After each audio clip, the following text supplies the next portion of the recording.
What's up, beautiful people? It's Pretty Girl Love Trap content, and we are here to discuss episode 5 of season 5 of Top Boy. Okay, it's heating up, y'all. Is at this point, I'm like, okay, what are we doing here? What are we doing up in here with Top Boy? Because I'm getting nervous.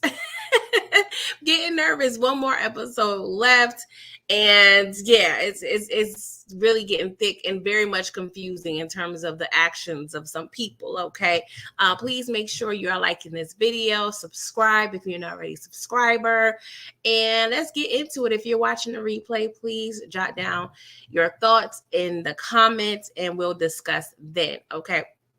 So let's get into the episode, right? Because I was screaming. I was literally screaming at some people. Okay. So we start off with Sully. He's questioning Kieran, okay? Because he was the last one, dealing with the stash at the, location in Highbury, okay? Because at this point, we just have a missing stash. We need to track down and figure out what's going on with the chain of events, all right? And so Kieran, he decides to pretty much blame Sai and the fieldmen, the workers, the individual contributors, as we would call them. I'm saying? They're on the front lines. And I don't know how I felt. I didn't like that. I understand that Kieran has a loyalty to Jock, but I don't know. I just feel like Jock, by you putting Kieran in this or getting him mixed up in this, it was selfish, low key. I don't understand the method to this madness. I don't even understand why you did this. But the fact that you have Kieran out here sticking his neck out, like Kieran knew this was a bad idea off rip, okay? But he's staying loyal to his sister. Of course, they're sisters and, brothers, siblings in crime, not in blood. But, sometimes, like how they say, blood is not always sometimes sticking. I mean, blood is sticking in water, but sometimes, people that you're truly like relatives with that share DNA with, sometimes you're, more connected to people that you don't share DNA with. But yeah, I was a little frustrated that he started to blame Sai on this, the situation or whatever. So we shoot to Summer House, and the protest is heating the hell up, okay? Mandy, she's over there, and, she's, pretty much delegating, and pretty much charging the people. The bailiff shows up, the law enforcement, and she's telling them, hey, as long as we keep it peaceful, they have no right to pretty much keep us out of our homes. Like, now we're not doing that. And so I'm like, all right, Mandy, power to the people over there. So we cut back to Sully, right? Sully, Kieran, and I believe Junior, which is Sully's, his number 2. They go to Seaside in the Fieldman, all right? And of course, when we get the immediate knock at the door, we're like, Sai is like, what's Sully doing here? And I guess, since we're dealing with different levels of of management, maybe he don't expect Sully to show up since he's so high in the ranking based on his level. But they were shook. They were shook because they're like, why is Sully doing what he doing here? Like, he don't have no business here.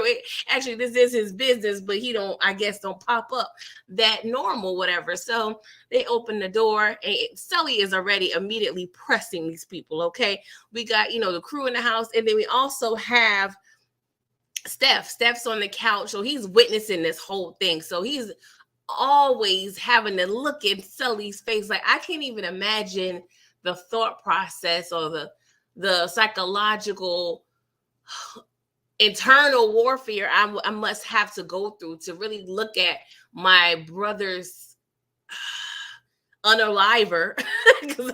I guess I would just say killer, whatever. Just to look at him, and then not only just look at him, but now I'm seeing him in an enraged situation. Okay. So I literally I probably would lose my mind. Because Sully is not playing. He's not believing Sai. Because Sai's like, I don't know what you're talking about. I don't know. And Sully is not trying to hear it at all. Okay. And he goes as far as really, he just started just effing Cy up. And he proceeds to put the blicky in Cy's mouth. It was given, it was given very much in too deep. Like just really just it was given a lot. He was pretty much insinuating like fellatio with the gun in a sense, all bloody, mouth nasty. And Cy is telling him, bro, I don't know what you are talking about at all. And it for Kieran to even blame Cy, I guess that was the next option. But I'm like, this really, if you really think about it, it doesn't make sense. It doesn't make sense to really, because Cy wouldn't necessarily have access to know this information unless Jock or Kieran tell him, but that would still put Kieran in a peculiar situation. You know what I'm saying? So I don't know. Thank you, Derry. I appreciate it. If you do, please, it's definitely a great show. One of my favorites. What's up, Ronald Cameron? Thank you for coming through. So Cy is effed up right now to the point where Sully, he released the gun from Cy's mouth, and Cy, I have a weak stomach. So your girl was over here just not really wanting to watch the screen at all because my man started throwing up. The crew all on the couch watching him throw up. Steph on the couch watching him throw up. And Sully, I guess, the wisdom of being in the game, Sully's instincts was telling him like, something don't feel right. I feel like this kid may be telling the truth. So, I guess he ends up like, just rationalizing the situation. Like, you know what? All right, I'm going to go. But that still, of course, leaves a lasting effect on Cy, the rest of the crew. And we also still have Steph on the couch witnessing this whole situation. Is a lot. So when Sully leave and when Kieran them leave, Duchesne pulls up. And of course, Sully's like, what the hell? Why are you here? Okay. You're supposed to be a silent partner. So of course, Duchesne tells Sully that Kieran texted him. And this is hilarious to me, right? Because we saw this with Kieran and Jock. They both, from the outside looking in, they're thinking of Duchesne as the rational one of the two. They're thinking Duchesne, he's going to not really be as hard on situations as Sully. They're thinking Duchesne is going to be understanding and compassionate and level Sully out. But what they don't quite really understand, and maybe they're not seeing that side because we are as the viewers, Duchesne don't really give two F's about nothing but his money and but his power and but his respect. He probably don't even care about the power and the respect because really he's just about himself and want money. Yes, he cared a little bit about Shelly, whatever, but she's number 5, 6 on that list. They are so over here worried about Sully, but don't realize Duchesne is gutter his goddamn self. If anything, Sully, we've seen more compassion out of Sully than Duchesne, if you really think about it. We've seen more compassion and sensitivity out of Sully than Duchesne. But since Duchesne is so on par when it comes to street code and respect, they see the Sully that pretty much plays by the rules and is black and white. But they don't realize Duchesne over here, he gonna do what he need to do to get ish done his way. What's up, Ronald Cameron? You said Duchesne really took me off this season. Yeah, that is facts. That is facts. But, now Duchesne, he wants to figure out what's going on with these drugs too, because his money is tied up in this, as well. So, of course, next step, we got to go see Jock. We got to see Jock because she's management, okay? She's management, so we got to see what she's talking about, right? So Kieran, he tried to go, when they was at the stash house, he tried to go on his own whip. He tried to go by himself. No, Stubby was like, my boy, come in here in this car with me. Come, no, we're not doing that. So while we going over to Jock's house, Duchesne, Kieran, he's in the back seat. And he's over there texting Jock like, yo, we over there on the way to your house now. So, of course, that signals her she need to hurry the F up and leave, all right? And so he also decides to pretty much delete their most recent text messages. I was like, all right, you think it's smart right now, okay? This is already a horrible plan and a horrible idea that Jock has created, but we just got to run with it at this point, right? So we see Wilson Lee, which is Duchesne's lawyer. He's on the bus, right? And he's talking to the detective that was kind of helping track down, Life and Lizzie in regards to the money. So the lawyer, Wilson, he's asking, detective, like, bro, you got any updates? And detective is like, bruh, that should be the least of your client's concerns, because all Duchesne's prints is splattered all across Jeffrey's house in that crime scene. And of course, Wilson Lee, he's like, my client has nothing to do with that. But Wilson already know. He already know the detective ain't lying. Why would he lie about that? So Wilson, he's probably like, bruh, I need to pretty much quit. Because yes, he's technically working for Duchesne. But at this point, Wilson's probably fed up. Okay. So we get to Jock's house, right? And she just leave. Like literally when Sully and them pull up, she kind of is parked like across the street. So, by the time they get out the car and they're looking one direction, she's already driving the other direction. And she drive off real smooth, like, which I appreciated. Because, you know what I'm saying? If she would have skirt off, if she put a little more acceleration, they probably would have figured out that was her leaving. And then it would have been a nice little high speed chase situation, but it wasn't. So Duchesne and Sully tell Kieran to go on, knock on the door. No, this is actually at Beck's house, because we already went to Jock's house and she wasn't there. So we go to Beck's house, and there was a little struggle getting Beck's information from Kieran, but of course he don't want to give that up.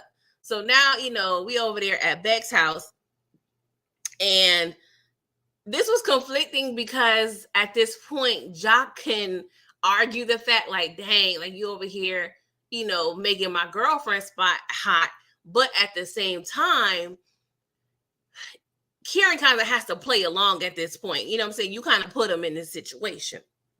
So nobody's answering the door at Beck's house. So of course, Sully kind of looking at Kieran sideways, like something ain't right. Something ain't clean in the milk. We can't find Jock.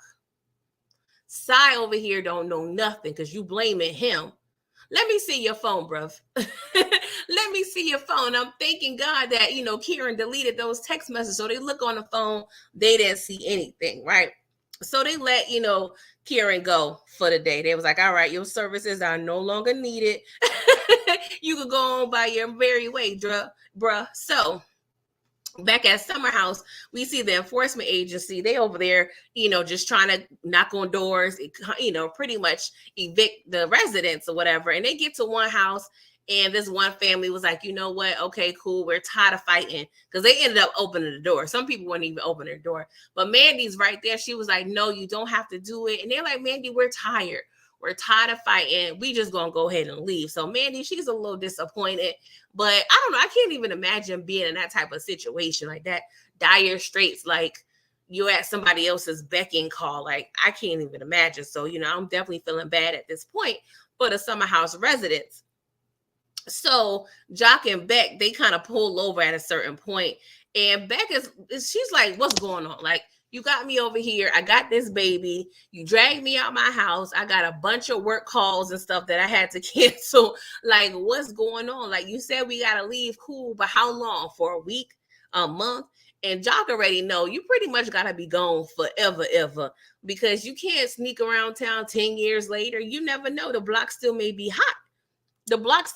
And she tells Beck, yo, I got some work. I got 2 bags of all of the drugs in the back seat. So Beck's, I know she tired. She used to that, that straight and narrow, you got a W-2 life. And she must really love her some Jock, because ain't no way you put me through all this. Like, I'm about to uproot my life for real, with this whole baby out here. Like, that's too much. And so, Jock, she's a little stressed out. She's like, yo, Lauren died from this shit. And I'm like, I understand that, Jock, But these 2 bags of drugs is not going to change anything. It can't change the past, and it for damn sure ain't going to change the future. Unless you planning on snitching on as many people you know that's selling drugs, maybe that would help just a tad bit, but not really, because at the end of the day, if people want to find some drugs, they're going to find some drugs. The war on drugs is never really truly going to end. So it's just one of them situations. You got to get out the game and try to keep your nephew as far away from the game as possible. And honestly, that's not a guarantee. But she's mourning, so this is how she's dealing with it. I know there's 5 steps of grief, and craziness is not one of them. But hey, go off, Jock, go off. So we see Steph. He's confiding in Aaron because she over there braiding his hair. It's giving me very much R. Kelly braid my hair. I hate to even have to mention that, but I would be lying if I wasn't telling the truth that I did think about R. Kelly when she over there braiding his hair, in her bedroom. So they both confide in each other, and he's, pretty much venting about how Sully pressed side, at the house or whatever. And they get into how, he knows that Sully killed his brother.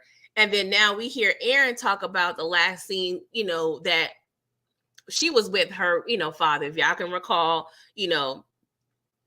her father got that knock at that door. And Drizz and Sully, they was talking at the door, and she was in her room, so she was explaining like, I never truly saw the guy, that my dad was talking to, but I knew that voice because there's been, I'm sure Sully has been around her or around her dad while she was in the room in their little apartment, whatever. So she was like, I know that voice. Everybody's telling me, around, that's the word on the street that Sully killed my dad. So now we're dealing with a common situation here. You know what I'm saying? They both are dealing with losses of their closest loved ones at the hands of Sully. You know what I'm saying? And he's still out here wrecking shop because your boy Steph just saw Sully put the smack down on your boy's side, not too long ago. So at this point, I'm like, okay, is my theory going to come true with, them possibly like finding some type of way? Then I also, at one point, I was thinking, is Mandy going to be involved with possibly avenging, Drizz's death? Like, my mind was going all over the place, y'all. I feel like some of my thoughts was just really random, but at the same time, this was kind of part of the story that they're giving us because it makes sense, but we gonna see. So Duchesne, he meet up with Wilson Lee, right? His lawyer. So, he updates him, like, hey, your prints and DNA is all over Jeffrey's house.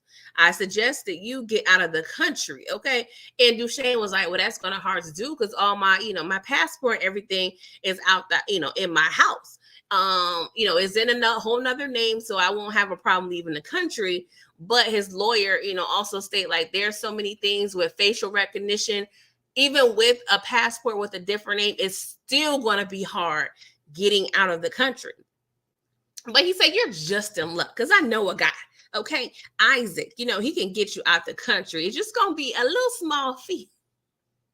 Just a small fee, 250 of them things, okay? And of course, Duchesne, he's like, bro, like 250. That's what I'm saying, Duchesne. You had 16 million. I'm not even gonna lie, yeah, it's a risk, but I would have had at least 1 million in my house. You're not gonna tell me I'm not gonna have at least 1 million at my house or somewhere, bus station. It's gonna be money all over the city. If I got 16, I'm putting maybe 10 in the bank or a life situation. Then the 6 is going to be spread all over. Like, you can't tell me I'm not going to have 6 million at my disposal. Just, how another show that I review, like Power, there was a situation where, we saw that Tommy and Ghost had, they had a gun and they had money stashed all around the city. They call it the Underground Railroad, just in case things popped off and they needed to get out of town. So Duchesne, I'm just saying, you should think about that. I'm just saying. So, he's like, okay, well, Duchesne, until you get up with Isaac, you got to keep a low profile, okay? And I understand you're in a sticky situation. So I'm going to keep my fee at a smooth $42,000, okay? So I know we can't meet up again, so run me my money through Isaac. So Duchesne got to give Isaac pretty much $292,000. Mm, mm. Ronald Cameron, you said Duchesne was acting a little bit like Franklin. Yes, I think I talked about that maybe last episode. Like it was definitely giving me Franklin vibes. It's giving me highly desperate at this point. Like I was getting a little PTSD. So Duchesne, he creeps over to Shelly shop, right? And this is what's frustrating to me, y'all. What's up, Tamika? Thank you for coming through. This is what's frustrating. Now, Duchesne, you done lost your girl for being discreet, okay, and not really expressing what the hell is going on and the severity of what's going on. And now you need help. You desperately need help. Thank you, Tamika. I appreciate it. You desperately need help. And now you decide to still keep up with this mystique of what's going on in your life. Like, I don't understand it, Duchesne. I understand you may be thinking you're trying to protect Shelly, but she kind of need to know a little more, because he goes to her and he was like, well, yeah, I need some assistance. Okay. I got a passport and some money at the crib. I need it to get out of town, but you can't go. I need somebody else to go, not you, because Wilson told him that you need to find somebody to go get your stuff from you. It has to be a friend of a friend. And I'm like, okay, that's great advice. So I'm like, okay, I already had a feeling who Shelly was going to get in a list to help her. But I'm still frustrated because Duchesne is still telling her, oh, what I'm going through, it's light work. I'm just going with a little, going through a little harassment by the police. And I'm like, come on, Duchesne, this was the time to come clean. It's not like you're going to keep her in any danger. If anything, you're going to help her keep her head on the swivel if something really was to go down. But, Duchesne hard-headed. And he don't want to listen to nobody.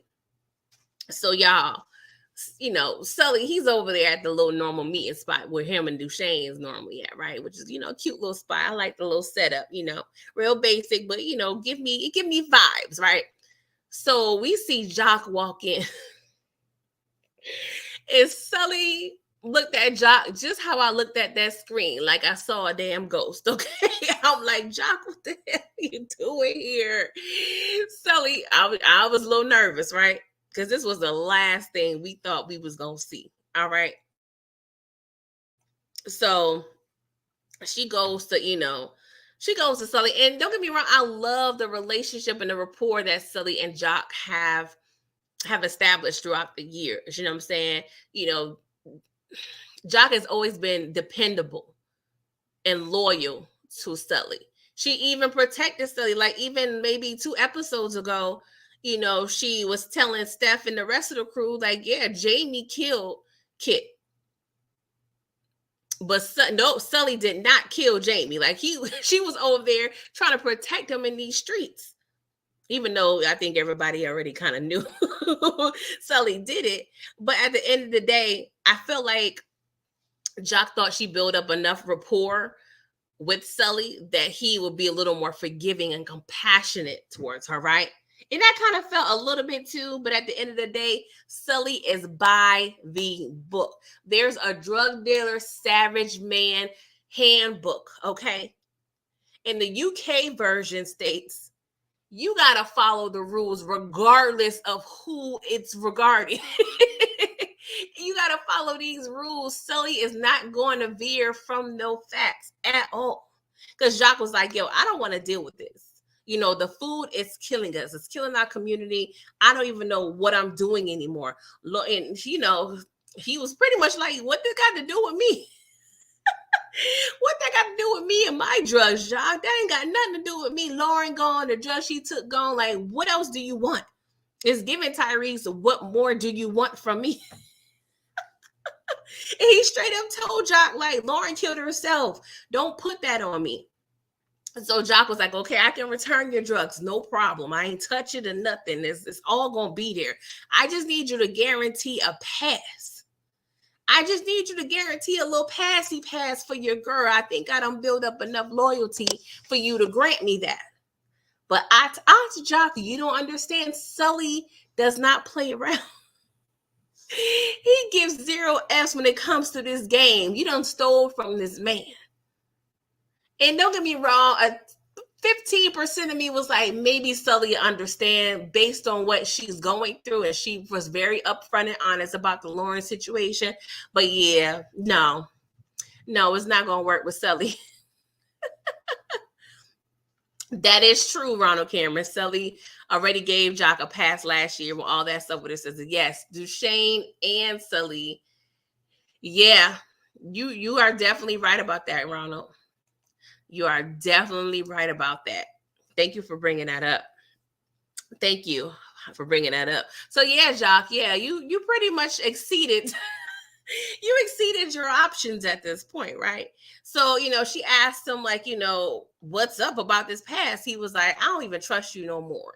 And she just asking not to hurt her family. So at this point, it seems like Joc is assuming responsibility of the situation in terms of, whatever happens in terms of her fate is going to happen. She just want to pass, I guess, and make sure that Bex and her nephew is going to be good.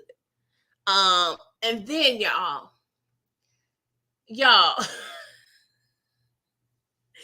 Sully told this woman, Joc, don't beg. It's disgusting.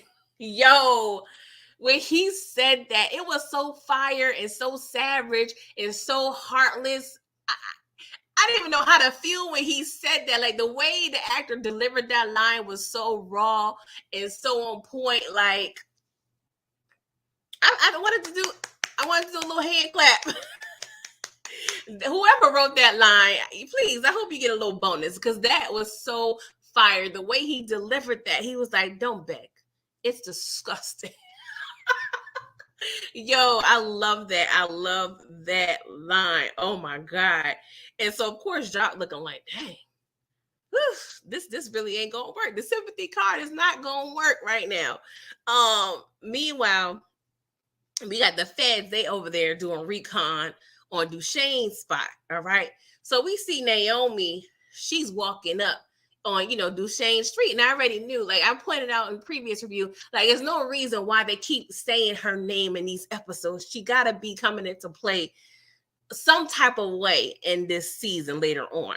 So we see Naomi, she approaches Duchesne's crib. She goes in and she's nervous as hell. Like, you could tell she probably had the bubble gut. She probably peed a little bit in her pants. Like, she was sweating a little bit. The lace front, the wig was starting to shift a little bit. The mascara and the foundation, the makeup, all that was about to run. Like, she was nervous. Okay. And I would be too. So she's over there. She goes to the safe. She gets the cash.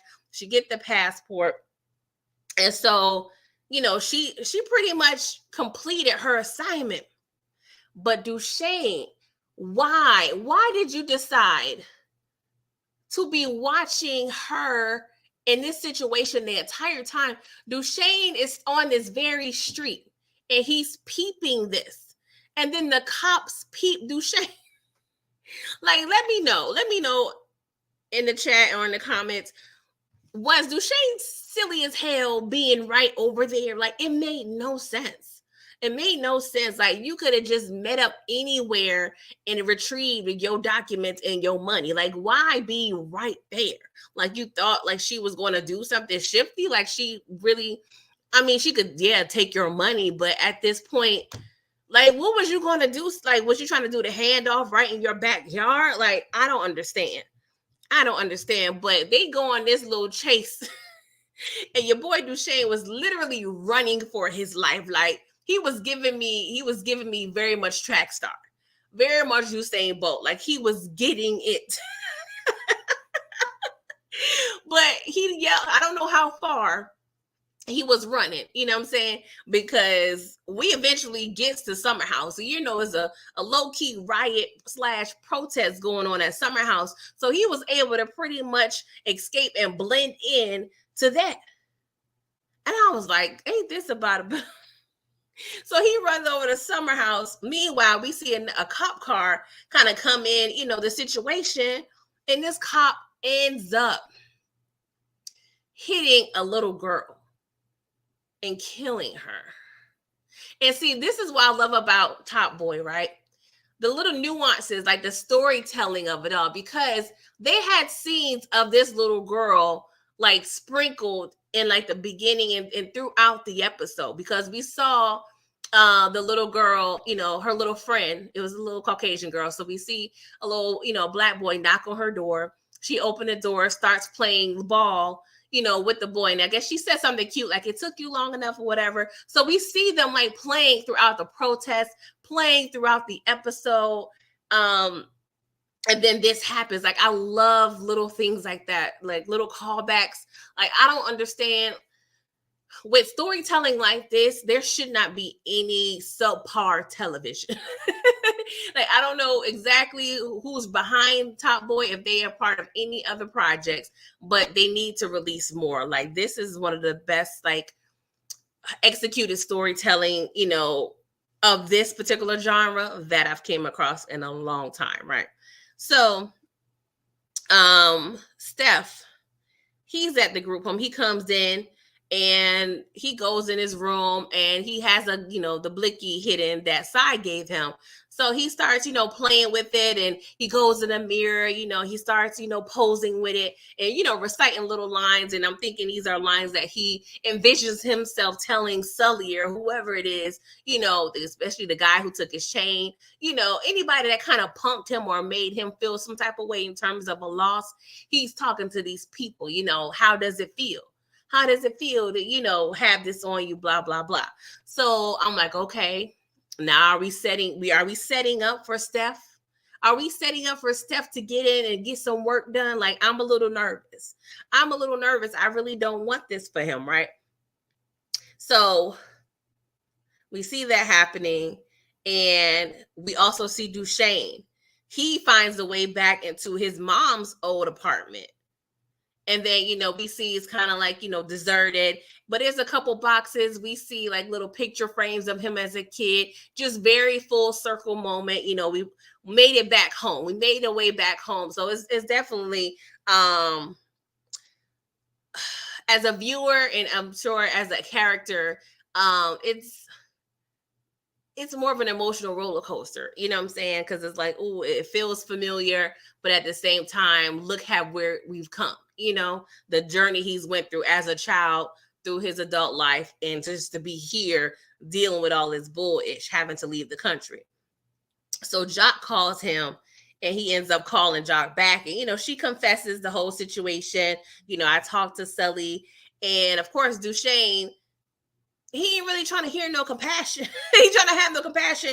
He was like, all right, bring the drugs over here, Summer House, and make sure it's all there. Okay. And that's the thing I was talking about earlier, how Kieran texts Dushane. Now, your girl Jock is calling Dushane because she's thinking, hey, he's the level-headed one. He's going to give me some compassion. Maybe he can sell Sully on keeping me alive. But y'all don't understand. Dushane is really about himself. So we see, the protest, it gets hella unruly, y'all. It's a hot ass mess. We got people running around acting crazy. We see burning police cars, and Dushane, we see him peeping out the window watching. And then the episode goes off. And then the episode goes off, and I'm like, y'all, that's another thing that Top Boy does well. They're going to give you an ending scene, and they're going to give you some things to think about. Okay? But y'all, this was another fire episode. Like, all 5 episodes were top tier to me. Let me know your thoughts, in terms of, what you feel about this episode. Like I said, no complaints. I love this show. A little sad that it's gone, but I will be going live at 9:30 tomorrow for the finale. And then later on, I'm most likely on Thursday night, I'm going to go live with maybe a couple other people to discuss, some things about Top Boy and just discuss the season as a whole. It's definitely a very much slept on show. Not a lot of people have watched it or even finished the season. So people just got to catch up. Okay. Maybe it's a thing like The Wire where, people will catch on to it in a decade or so, but it definitely does not get its flowers. But thanks again for watching and listening. And you guys enjoy the rest of your day. Ronald Cameron, you said you give it a 9, another great episode. Yeah, I think I'll give it a 9 too. I definitely give it a 9. On the camera, you said what Jock didn't know was Sally doesn't hurt kids. Remember a couple seasons ago when Duchesne was talking about eliminating Jamie's brother, Sully, so he's not eliminating kids. Yes, that's true. That's true. And I never thought when Jock said my family, her nephew was what, a couple weeks old, and then it's, you know, her girlfriend. So I never really thought that she thought that Sully wouldn't necessarily hurt her nephew. Like, what he looked like killing the whole infant. I don't even see him if he, you know, the infant grew up to be a teenager and Sully be like, oh, you Jock's nephew. Let me go ahead and off you. Like, I never saw that. But you know, I guess she just wanted to make a blanket statement, like, hey, my whole family. My whole family. And don't get me wrong, I'm trying to recall, did they ever show Jock's mother? Like, I know we made reference of it, and now I'm low-key having live brain where I forget certain details. Like, I'm trying to remember, and I don't think we've ever seen her. I felt like we've made reference to that. I can't remember. Ronald Cameron, do you remember if we've ever seen or got closure? Because I remember Jock going to, I'm not sure if that happens next episode, so I don't want to say that because all the details are getting blurry right now with what happens when but yeah, I'm trying to remember if I don't know. I'm gonna have to go back because I did rewatch seasons 3 and 4 earlier this year, but I know with some things that I probably can't remember. But anywho, they didn't show, you know, a lot of Jock's family, so we gonna see. But Ronald Cameron said, I don't remember seeing Jock's family, but I do plan on rewatching this again at some point. Yeah, it's definitely one of those shows that you can just rewatch, especially now, you know, that everything has been out and released. You know, you can definitely just rewatch it because it's definitely like a masterpiece, in my opinion. It's up there. It's one of those ones in terms of a show. But yeah, that's about it. I'm gonna get out of here because I gotta work in the morning. But I'll be back tomorrow at around 8ish with Moochie to discuss Winning Time. Actually, probably try to watch that before bed. And I'll be back at 9:30 for the finale of Top Boy. Okay, so I hope to see you all then. Until next time, toodles, and please like the video.